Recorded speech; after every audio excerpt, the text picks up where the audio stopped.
Story. OP found out his wife was cheating on him with her ex after he noticed that she stopped being intimate with him for several months. OP then did some digging by putting a voice recorder in his wife's car to track what she was doing. Now she's been exposed and her life is a wreck. Let's get into today's story. Hi everybody. When the intimacy between me and my wife ended, I posted on the Dead Bedroom sub to find out what was going on. I received great support from the community, which led me to put a voice recorder in her car. Now I have proof that our problems were not caused by the reasons she tells everybody, that I'm basically not enough. She does all the work around the house, etc. It's the old-fashioned pure cheating. It started in September of last year. Right now, she doesn't want to spend a moment with me around the apartment we rent. She always has stuff to do and goes to her parents or friends. The recording tells it all. She mentions that she loves him, and that she wants to visit him and have sex with him. She also told him that she will be his wife and that she'll leave me soon. Point is, she doesn't know that I know. All her family and friends don't know. They just think we have a temporary crisis.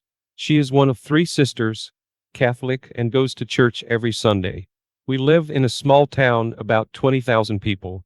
I feel like she will file for divorce very soon. I can see she is suffering with me in the apartment and she can't handle it anymore. Her body language and total lack of any conversation shows it. She wants me out soon so that there will be some time when I'm gone. And then within 2 years the affair partner will move to the small town to live with her in our house and my 2 little boys. In the recording, she mentions she will give him 2 years to come back to our country. People will understand that she needs a father for her kids and won't complain. The affair partner is her first boyfriend. They were together for 7 years before she married me. We are 9 years together. The affair partner is living abroad, but visits our country frequently. Update. I met with the attorney and learned some significant things. It turned out going the burn her world way would not be so smart. The reason for that is that we have kids and I have to co-parent with her for the next 15 to 16 years. Another reason is I have a lot of respect for her family and I don't want to get them involved in the divorce as witnesses. After our conversation, the attorney sent her papers. They were set to be delivered right after Easter in Poland. It lasts 2 days here. It was Sunday and Monday. Yesterday, Tuesday, I had a day off work and I was taking care of my 1-year-old son. She went to work to the capital city 1 hour away. In the meantime, my brother helped me take all my stuff from the apartment and put it in his car. The postman delivered the divorce paper so we could divide everything like civilized people and divorce amicably.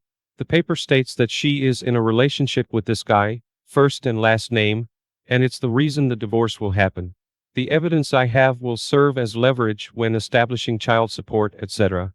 When she entered the house, I told her that I know everything and had irrefutable proof. I'm deeply wounded by it and she needs to contact my lawyer. Then I gave her the divorce papers and left to visit her parents.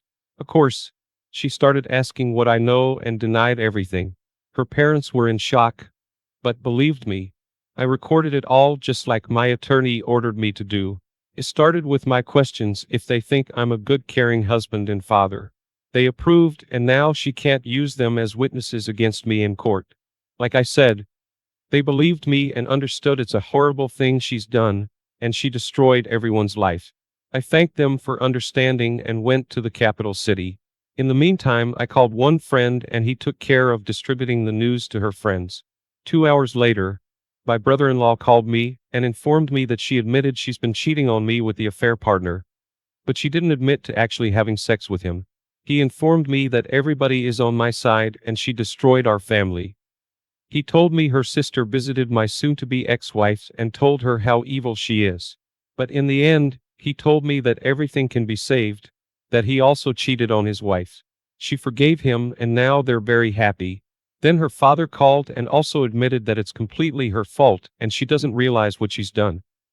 He told me the affair partner will never enter his house and that he will stop financially helping the soon-to-be ex-wife. He even called the affair partner, but he didn't pick up. In the end, he said he believes it can be saved. Finally, her other sister sent me a text telling me that she fully supports me. But again, she believes it can be saved. I don't like that at all because I don't believe it can be saved. I'm positive about it.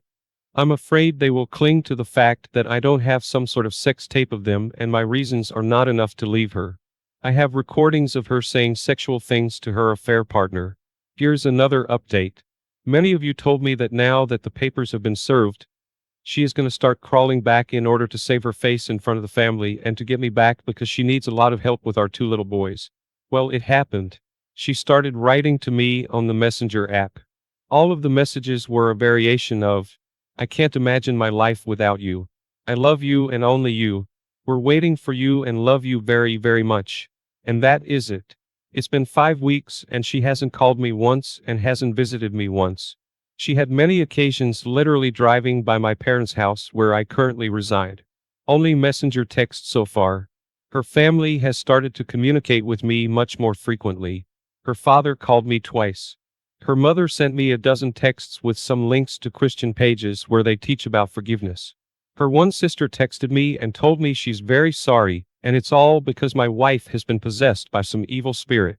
Her other sister expressed how my wife ruined our family and doesn't expect me to come back to her. My brother-in-law even came over and took me out for a beer. He wasn't trying to be persuasive at all. Just light conversation about what happened and what will happen in the future if I won't come back.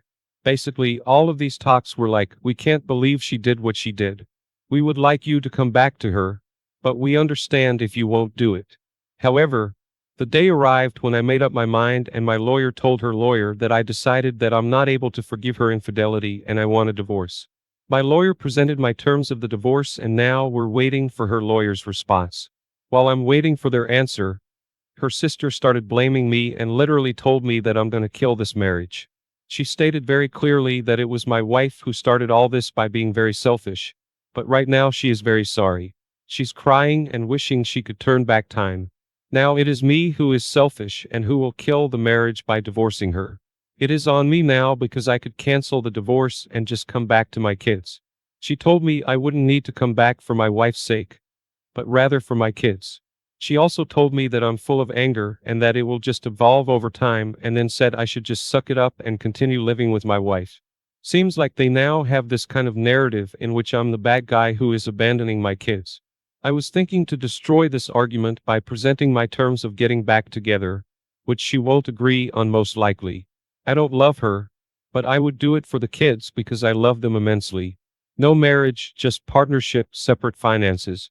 She leaves her hometown and moves with the kids to the capital city where I live. GPS in the car till she stops driving in her old age. Daily phone check. All that after I get my 7 months of dates with random girls. I would also not hesitate to cheat during the relationship and never tell her if she finds out there is no marriage anyway. I don't care. What do you think? It's just an idea. Nothing serious. I probably won't do it anyway, but don't have any other idea to shut the family's mouth about me abandoning the kids. In Poland, small children like ours have to be near their mother in case of a divorce. We can't have them. Since she lives in a small town 1 hour away from me and we can't share the kids 50-50, I will be an every other weekend dad with all access whenever I want additionally. Sad and painful, but it is what it is. Here's one final update. Our attorneys finally came into an agreement and the divorce will happen shortly. She is taking the unfinished house and the mortgage is exclusively hers now. The house is for the kids. I don't want anybody to tell me in the future that I caused the selling of the house as part of my revenge for her infidelity. However, I am taking what I put in it and that amount is not bad at all. The child support amount is not bad either. Plus, we agreed that she will be dropping the kids off in my place in the capital city every other weekend. I'll just have to drive them back. Now, I see my kids almost every weekend, but it is not enough for me.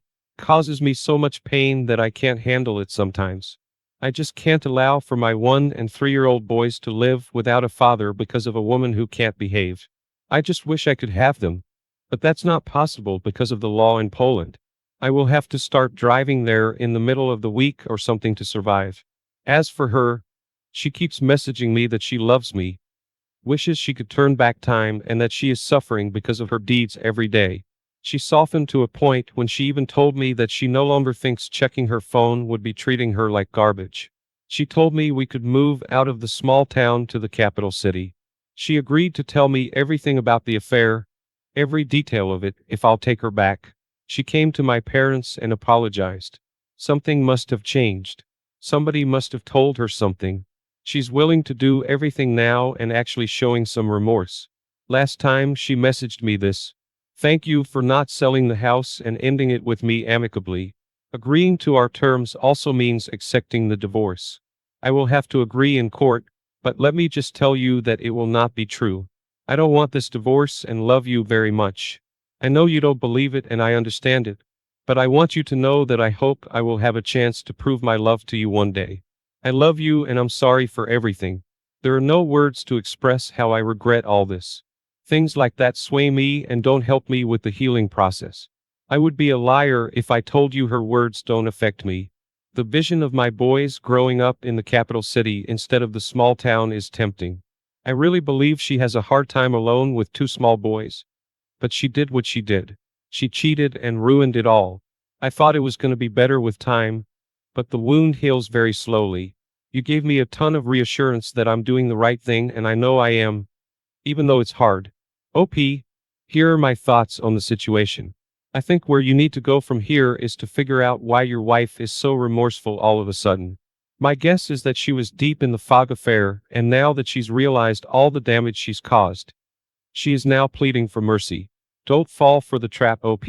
It's also possible that her affair partner broke up with her and wants nothing to do with her anymore. I understand that you think staying with her will be best for the kids, but that will come at the expense of ruining your mental health. If you take her back, you will never be happy and will be reminded every single day of your life of what she did to you. Don't put yourself through that, OP. Continue to stay strong and do the best you can to be involved with your kids, even though the law there may hinder that. Good luck, OP. Thanks for taking the time to listen to today's story. Don't forget to like and subscribe if you haven't already done so and comment below on what your thoughts are on today's story. If there's a story you would like to share with me about your own situation or some. My wife and I were married for 6 years when we started going to a new church. Took us a while to find one we didn't feel uncomfortable at. After the first service, the pastor gave us each contact cards to fill out, and as I watched my wife interact with him, I felt like I was watching two people instantly become fascinated with each other. Even though I was standing there and the pastor mentioned his wife, they still seemed enthralled by the other.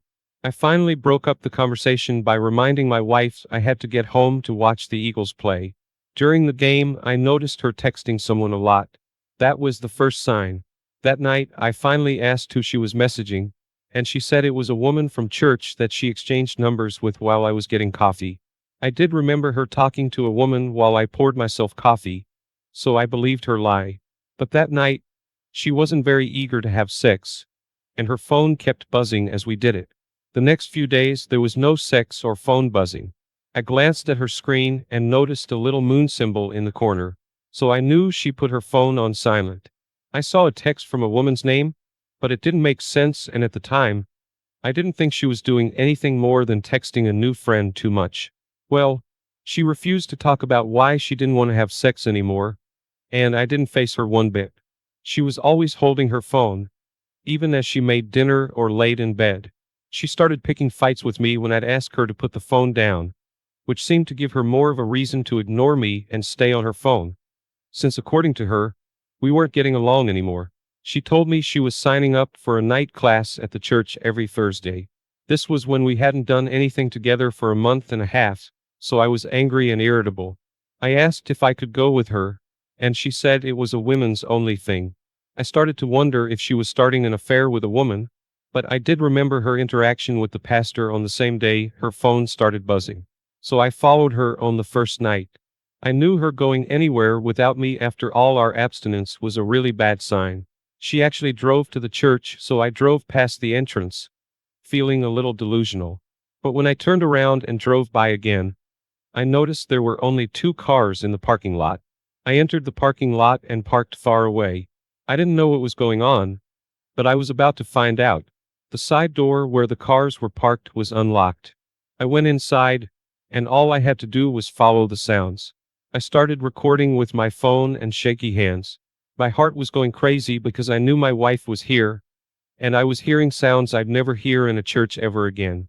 I came to a closed door, but all I had to do was open it, and I saw them on a mattress on the floor. I recorded them frantically getting dressed while I yelled at them, calling them names and demanding they explain themselves. But I didn't really give them a chance to talk because I didn't want to hear what they had to say. I couldn't stay a moment longer, so I ran out of the church as my wife called after me. I drove home and locked my wife out of the house with additional locks. I sat wide awake in the dark living room, waiting to see if she'd try to come home. She did, around 3 a.m., but when she realized she couldn't get in, she just got back in her car and left. I knew she couldn't stay at the pastor's house since he was married, but she would probably sleep in the church. I pictured the pastor freaking out over the very real possibility of him losing his entire livelihood and family. Just then, he tried to call me. Of course, I wouldn't answer it, but he left me a very interesting voicemail. He said if I would consider keeping his name out of the situation, he would make it worth my while. I couldn't believe he was offering me a bribe. What a good example this man was. I had proof. I lied and told him I would keep his name out of it if he let me address the congregation to tell them about my wife's infidelity. I wanted to make sure she would never set foot in that church again. He agreed happily. That Sunday, as far as I know, my wife had been sleeping on the affair mattress in the church for 2 nights. She tried calling and texting me, but we didn't see each other until Sunday morning when she was wearing the same clothes as Thursday and didn't appear to be enjoying herself. She looked nervous and sick when I refused to sit with her or talk, and when I was called up by the pastor to speak, I thought she would pass out. The pastor was sweating, but he had no choice. Either I was going to destroy his life or take his bribe. He had to trust me, and just like he broke my trust, I was going to break his. I got right to the point and said I had proof my wife was having an affair with the pastor of this church. The collective gasp was so intense my hair moved. The pastor didn't know what to do. He just froze in place, dripping sweat. People looked to him for an answer or objection, but he knew I recorded it, so he would be a fool to deny it. He excused himself as the congregation got louder, including the vocal objections and cries from his wife. She wailed as I left, past my soon-to-be ex, and out the front door of the church. Before I got far, I heard her yell at my wife, amongst other commotions. Neither of us went to that church again. Actually, no one did because AP was divorced and lost all respect and credibility. The exposure and divorce went as well as it could for me, so I couldn't be happier. I've since started dating again, and feel confident I'll find someone worthwhile. I've noticed my life happening in chapters, so when a change occurs, it doesn't take away my motivation to keep moving forward. OP, I am so proud of you for how you handled this and investigated the clues in your wife's behavior. You were so smart to start recording in this time of extreme stress because it helped expose them, even if you didn't have to show anyone. AP was a complete idiot to believe he could get away with stealing your wife and keeping it a secret. He brought her to the church itself, literally inviting this affair to come to light. Your wife was a sleazy, untrustworthy woman who fed into a feeling she got when she met the pastor. A feeling that any married woman would dismiss because of her love and loyalty for her husband. We all encounter temptation somewhere in life, and to give in to that is to give into animalistic desires that simply do not benefit anyone's mind. It's in human nature and our own well-being to pair with a romantic partner for life, and ideally never experience anything but loyalty and a sacred partnership. Thank you for sharing your story, OP. Your wife and AP got what was coming to them, and I knew you'd have no problem moving forward in life. Now let's get into our second story for today. My girlfriend and I were dating for a year before moving in together. I proposed before our 2-year anniversary because I was in love. We got along so well, and I never grew tired of her presence. We both worked out together, but there were several times a month when she'd go to the gym without me because of my work. She met another man there, and 4 days after our wedding, she said she was leaving me for him. I didn't even know there was someone else until she told me. I let her go because it was the most dignified thing I could do. A few of my family members supported me through this by talking on the phone or having me over for a while. Word got around at work that I needed a place to stay, so the one guy looking to rent out a room in his house felt kind of pressured to rent to me. The relationship was pretty awkward, but at least I had a place to survive. I was able to save up and find my own place 1 year later. I hadn't heard anything from my ex, and I was just starting to date again. I found a girl I liked well enough to have a fourth date with, and it was on that date that my ex called me. I hadn't heard her voice in so long. I couldn't resist the temptation to answer the phone. I left for the bathroom quickly and answered in a breathless voice.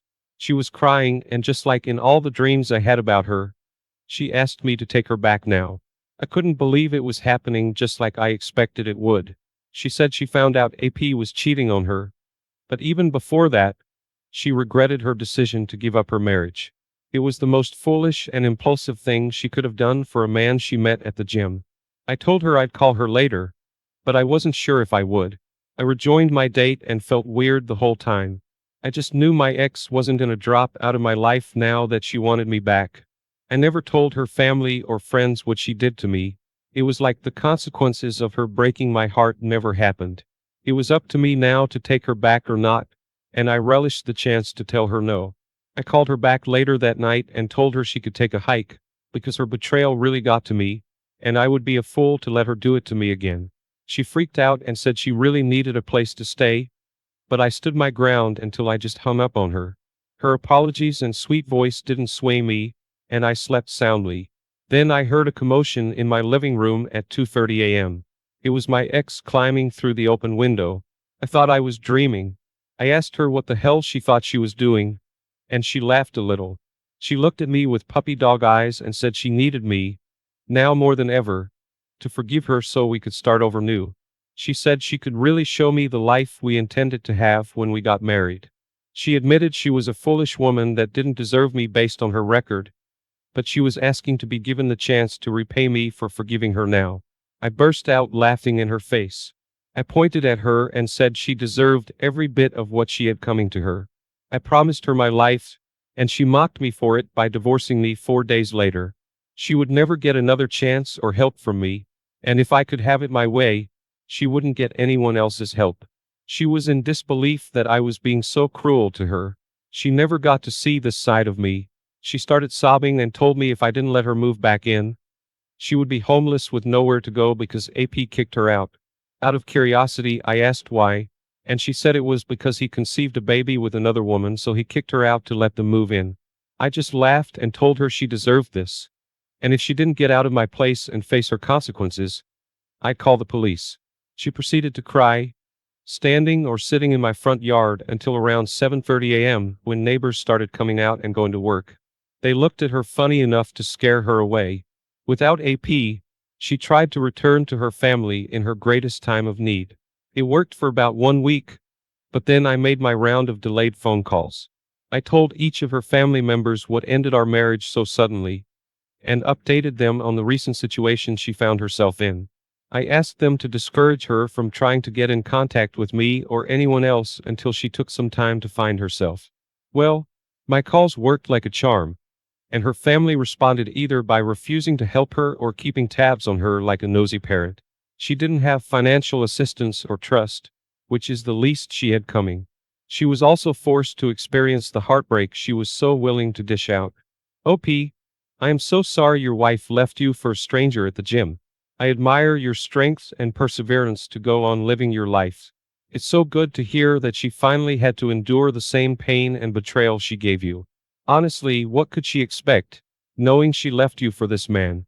It only makes sense that she wouldn't be able to live happily ever after. The guilt should have eaten her alive, and when that fails, history repeats. She was left by a cheater, made to feel exactly how she made you feel. You did a great job of resisting her manipulative apology.